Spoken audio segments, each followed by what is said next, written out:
नमस्कार, मैं अवनीश राय धरातल पर आज के साथ। आज हम आए हैं बीबीपुर गांव में एक ऐसी स्टोरी को कवर करने के लिए, एक ऐसा न्यूज़ के लिए जहां पर दो पहलू हैं। एक पहलू है कि जो हुआ वो भी अच्छा हुआ, लेकिन होने के बाद उसका परिणाम क्या हुआ, उस पे किसी भी सरकारी अमला द्वारा क्या किया गया, क्या नहीं किया गया, इसी पर हम बातचीत करेंगे। 28 तारीख को शुक्रवार को बीबीपुर ग्राम सभा में पोखरे के भीटे पर परिवारों के अवैध अतिक्रमण को हटा दिया गया, माननीय हाईकोर्ट के निर्देश पर, लोकायुक्त के निर्देश पर। लेकिन सबसे बड़ी विडंबना है, हाईकोर्ट के निर्देश को कोई गलत नहीं कह सकता। अगर अवैध अतिक्रमण है तो उसे हटना भी चाहिए। जहां पर कई जगह दबंगों द्वारा अतिक्रमण किया जा रहा है पोखरों पर या सरकारी ज़मीनों पर, वहीं पे कई ऐसे परिवार हैं जो मजबूरी में कई पीढ़ियों से रहते आ रहे हैं। इनमें उनका कोई दोष नहीं है, इनमें उनका उन्हें ज्ञान भी नहीं है कि आखिर उनकी ज़मीन है अथवा नहीं है। न तो उन्हें कागज़ का ज्ञान है, न तो उन्हें कुछ भी ज्ञान है। वो शुरू से ही अपना जीवन व्यतीत करते आ रहे हैं। अचानक उन्हें नोटिस मिला कि भाई घर खाली कर दीजिए, घर खाली कर दीजिए, लेकिन जाएंगे कहाँ? सरकार द्वारा हटा तो दिया गया अतिक्रमण शुक्रवार को यहाँ पर लोकायुक्त और हाईकोर्ट। बड़ी बात है कि यह आज जो हम लोग कवरेज करने के लिए आए, ऐसे परिवारों की समस्या है जो यहाँ पर केवल कवरेज नहीं है, इन विस्थापित परिवारों के लिए समाज को कुछ करने का संदेश भी है। इन्हें इन अतिक्रमण हटाकर बेघर कर दिया गया, जो कि इनके द्वारा अतिक्रमण किया भी गया था। लेकिन उसके बाद इनकी दशा क्या हुई? आज यह 5 परिवार पूर्ण रूप से आसमान के नीचे है और इनको शासन के द्वारा, ग्राम प्रधान के द्वारा 60 हिस्से के करीब में पट्टा दिया गया है। और देख रहे हैं, थोड़ा आप दिखाएंगे, यहाँ पर 60 हिस्से में जो परिवार एक अच्छे आबादी में रहता था, 3 मंडे 4 मंडे के करीब में रहता था, उस परिवार के लिए केवल एक कमरा होगा। कितने लोग हैं? एक परिवार के कितने सदस्य होंगे? एक परिवार के लिए। अब वहाँ पर थोड़ा आप दिखाएंगे वहाँ पे कि ये जो करकट लगा हुआ है, एक परिवार के लिए एक करकट है और एक परिवार में 6 से 7 लोग, 8 लोग रहते हैं। तो कैसे उसमें गुजारा करेंगे? पहली बात। दूसरी बात कि हमने इनसे पूछा कि क्या आप लोगों को यह ईंटा जो मिला है, ये आप निर्माण कार्य कर रहे हैं, तो क्या आप लोगों को कोई सहायता मिली है या प्रधान द्वारा या तहसील स्तर से या जिला स्तर से या प्रदेश स्तर से? तो इन्होंने बताया कि हमें केवल ज़मीन मिली है इतना, और सारा जितना पैसा थोड़ा बहुत था वो तो खर्च हुआ ही है। अपने गहने तक, थोड़े बहुत गहने थे, उनको भी गिरवी रख दिए हैं और साहूकारों से, अन्य लोगों से कर्ज भी लिए हैं। आप लोग जानते हैं कि ये लोग अपना कर्ज कैसे दे पाएंगे? मजदूरी करने वाले इतने परिवार, थोड़ा आप परिवार को भी दिखाइए, कितने लोग हैं? इतने लोग हैं। तो इतनी ज़मीन में इतने लोगों को रहना है और ये मजदूरी करके अपना गुजारा करेंगे, अपना पेट पालेंगे, अपनी खर्ची जुटाएंगे या कर्ज देंगे? अगर कर्ज नहीं दे पाए तो जिन लोगों से इन्होंने कर्ज लिया है उनके यहाँ बंधुआ मजदूरी के रूप में इन्हें जीवन व्यतीत करना पड़ेगा।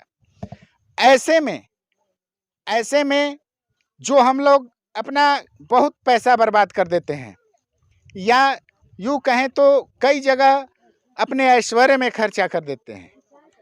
तो प्रशासन से, मुख्यमंत्री जी से, जिलाधिकारी महोदय से यह तो अपील है कि अगर आप इस वीडियो को देख रहे हैं तो इनके लिए आवास की समुचित व्यवस्था किया जाए। इन्हें इनका स्वास्थ्य कार्ड या जो भी सुविधाएं हैं इन्हें दी जाएं। और उसके बाद समाज के लोगों से भी यह अनुरोध है कि अगर आप अपने अंश का कुछ अंश इन परिवारों को अगर दे दें तो ये साहूकारों के चंगुल से मुक्त हो जाएंगे, ये आम लोगों के चंगुल से मुक्त हो जाएंगे। बंधुआ मजदूरी की तरह इन्हें नहीं रहना पड़ेगा। इनके बच्चे देख रहे हैं कि छोटे छोटे बच्चे भी हैं इन्हें मजदूरी करना पड़ेगा, इनकी पढ़ाई नहीं हो पाएगी।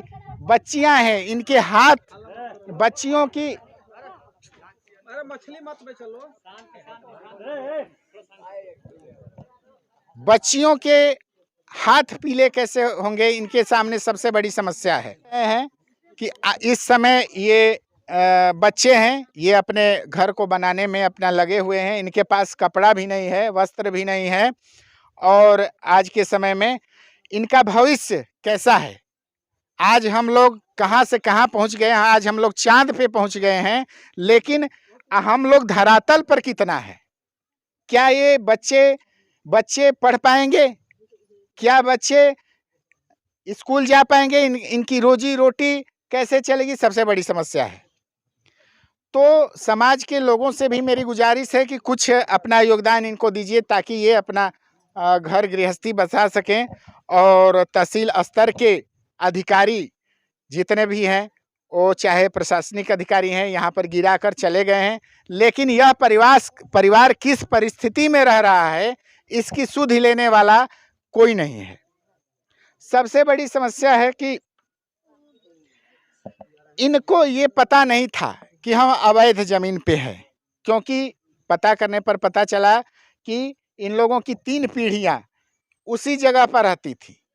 ऐसे में इन्हें ज्ञान नहीं था, पढ़े लिखे लोग हैं नहीं, मजदूरी करके अपना जीवन यापन करते हैं। तो सबसे पहले इनसे कुछ हम लोग बातचीत करेंगे कि आखिर, हाँ बताइए। अब बैठिए नहीं, आप खड़े रहिए। आप बताइए, आपका आप नहीं, आप बोलिए, बोलिए क्या नाम है आपका? हमारा नाम मदन है। मदन है जी। अच्छा, ये बताइए कि अगर अभी बारिश आज गई, तेज बारिश, क्या करेंगे इस समय? इस समय यही जब गुजर करेंगे साहब, कृपा इसी तरह से रहेंगे। अब देखिए, जैसा कि अलर्ट है, बहुत बारिश हो भी सकती है। अगर इस समय बारिश हो गई तो ये पूरा परिवार ऐसे ही भीगता रहेगा गरज में, बरसात में। कोई व्यवस्था नहीं है इन लोगों के पास। रोज खाना कहाँ बने? सबसे मेन आप दिखाइए कि चारों तरफ अभी मिट्टी गीली हुई है और यहाँ पर एक मंदिर तो है, लेकिन खाना कहाँ बनेगा? 2 जून की रोटी इन्हें कहाँ नसीब होगी? अब हम इनसे पूछते हैं कि जरा आप बताइए कि आप, हाँ अब नाम बताइए अपना। दल सिंगार राजभर। दल सिंगार राजभर। ये बताइए कि प्रशासन के तरफ से कोई आया है आपका हाल चाल लेने? प्रशासन का तरफ से तो कोई नहीं आया। कोई नहीं आया है। यह जमीन किसके द्वारा आवंटित की गई है? ये इस जमीन लेखपाल और तहसीलदार आए थे, प्रशासन पूरी रहे। अच्छा, आपके लिए रोजी रोटी के लिए कोई जिला से या कहीं से कुछ नहीं, कोई सहायता नहीं? नहीं जी। अब हम यहाँ पर पूछेंगे,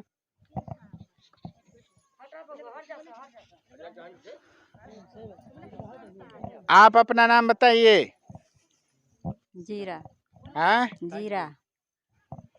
किस दिन आपका ध्वस्त हुआ? शुक्रवार। आपको पता था? ना, कुछ ना। ये जो ईंटा दिख रहा है, ईंट, वो कहाँ से आया है? कोई दिया है? कोई ना, कोई नहीं के सहारा। हाँ, कैसे फिर मिला? अपन गहना करज लेके अपन इथी करतन जा, गारा माटी से जोड़तन जा रहे खातिर। जैसा कि आप देख रहे हैं इन परिवारों में कि ये लोग अपना गहना देकर, अपना कर्ज लेकर ही ये सब ईंटा खरीदे हैं। ये भी ईंटा ऐसा है कि किसी तरह से काम चलाऊं है ये भी। हाँ बताइए, ये ईंटा कैसे आया है अभी?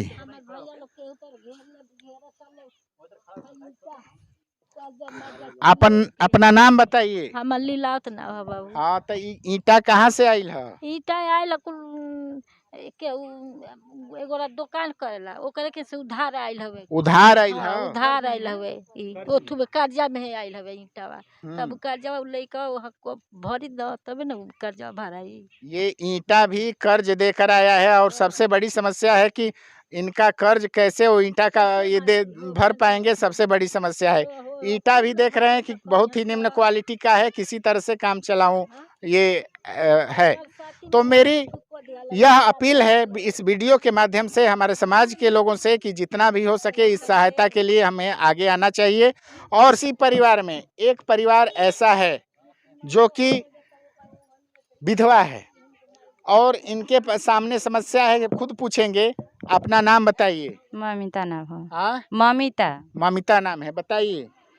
हमनी के घर दुआर उजड़ गईल, लइकन के लेके हमन के कौनो सहारा नहीं के, कैसे जियल जी, कैसे लड़की से आन हो गइल, कैसे बियाह कैल जी, कैसे घर रहल मने बनाई, कौनो हमार मने उथू नहीं के। आपके आदमी नहीं है? ना हमार आदमी नहीं। कहाँ है लड़की? ये लड़की देखिए, ये लड़की बड़ी हो गई है, इसके पढ़ती है? 10 ले पढ़ के पैसा के व्यवस्था ना बनल तो छूट। 10 तक पढ़ी लिखी है और सबसे इनके सामने ये विधवा है, इनके सामने समस्या है कि आखिर इनका घर भी चला गया तो ऐसे में घर कैसे बनाएंगी, ऐसे में इनके बच्ची का आगे का शादी विवाह या जो भी है, एक बच्चा भी है, उनका गुजारा कैसे होगा। सबसे बड़ी पूछते हैं यहाँ पर, फिर देखते हैं। आपका नाम क्या है? सुनीता है नाम। अच्छा, ये बताइए कि आप इस समय कैसे रह रही हैं? आपका रात कैसे बीत रहा है? आपका दिन कहाँ से बीत रहा है? अभी बारिश हो जाए, अभी हवा उठे या बच्चों को लेकर कहाँ जाएंगी? बुनी में भीजे नहीं जाओ, कहाँ जाए के हमनी के बेघर से बेघर हो गई नहीं जाता। बुनी में रात भर भीजता नहीं जा, दिन भर भीजता नहीं जा, खैला बिना भूख से तड़पता नहीं जा, बाल बच्चा हमनी के तड़पता रहता। आपके लिए खाने होने के लिए कोई भी अधिकारी नहीं है? केहू नहीं के आवत हमनी के सहारा खातिर। यहाँ का सांसद कौन है? विजेंद्र सिंह। यहाँ के विधायक जी ओम प्रकाश राज आए हैं? नहीं खा नहीं झाके नहीं के आओ केहू। अच्छा, आप लोग इसको बनाने के लिए कहाँ से पैसा लिए हैं? कर्जा कर ले बनी जा, कहाँ से हमनी करे के, गरीब दुखिया बन जाए, करते जा खाते जा, वो हमनी के बेघर से बेघर हो गई जा, कर्जा काट के मैया। अब आप बताइए।